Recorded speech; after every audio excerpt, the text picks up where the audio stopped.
is motor vehicle circulation tax an income tax or a wealth tax? And why I ask that question is because the amendment is coming via the Income Tax Act. But it looks like you are targeting persons perceived to have wealth by way of a car. Where does it stand? I would say it's a hybrid between an income tax and a wealth tax, and trying to factor in a user pay tax, like a levy, or what do you call ANA, where you're saying, fine, I don't want to pay the motor vehicle circulation tax, fine. Then don't use a car. Like we're saying, I don't want to use the expressway, fine, so don't pay for it. Go through other means. And essentially, the long-run import of this will be to encourage investment in elaborate public transport.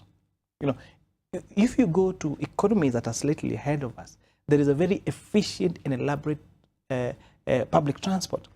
Every time there has been an attempt, even where we have had huge investors wanting to invest in our public transport through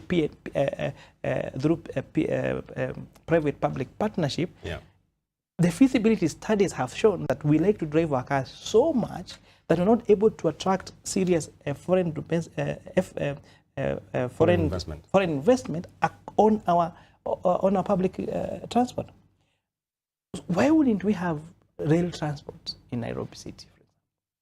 If I'm commuting from Westlands or from Kikuyu or from wherever to here, why do I feel the need to drive my car?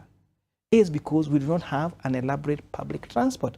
And you've seen this method being tested across very many countries where when there is incentive to have an investment in public transport, there has been either government investment, but most of the time it is a PPP agreement.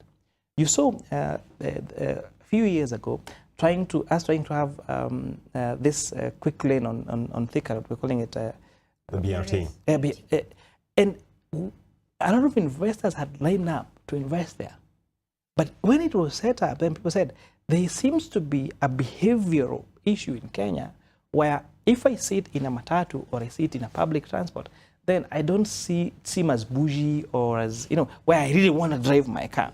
So in the long run, and I'll quote this example too, the last finance bill, we introduced zero rating of assembling of electronic motorcycles, yes, and electric bicycles. And now what you find now is that most of your deliveries on Uber Eats, and you find, you know, you're sitting around in traffic and then you see this guy on a bicycle, he's not cycling, and then he comes pass by you, whoo, then you wonder what is he doing, but he's actually using an electric bicycle. So these measures that we put has seen eBay, you know, come and invest here heavily on e-mobility. So this one, in the next few months, you'll see a huge investment here on PPP on public transport. Chairman, and that way, my CPA colleagues don't have to carry their cars there. Chairman, let me hold you there. I fundamentally disagree with what you're saying, but let me come to CK for your take on this tax. I hear what he's saying, but I think the challenge is, I mean, even from the motor vehicle perspective, we're already paying such significant taxes. So for example, I bring in a new car, I'll pay excise tax on it because a motor vehicle is deemed to be a luxury item. Yes. I'm already paying excise tax on it. From the fuel that I consume, I'm paying excise tax, I pay VAT, I pay the road maintenance levy as I use. Chair is telling us that, for example, if I don't want to pay the motor vehicle tax, I leave my car at home.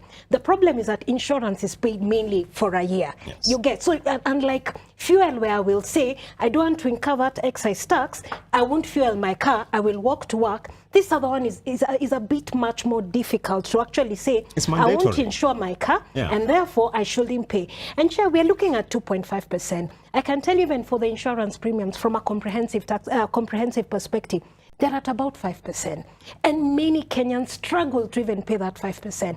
And they even sometimes pay it in installments. And some of them actually take up third-party insurance. Yeah. So adding another 2.5%, I think, Chair, that is quite punitive. And then thinking about your rationale, and I would love if, for example, we would have a perfect commuter system, public commute system. So is this the right time to introduce the tax? Shouldn't we wait first? Let's establish the system. And then if you have a choice to use it and you decide to still use your car, you can now pay this tax. I think we've more or less like jumped ahead of the gun with respect to when it should be implemented. That's my take on this.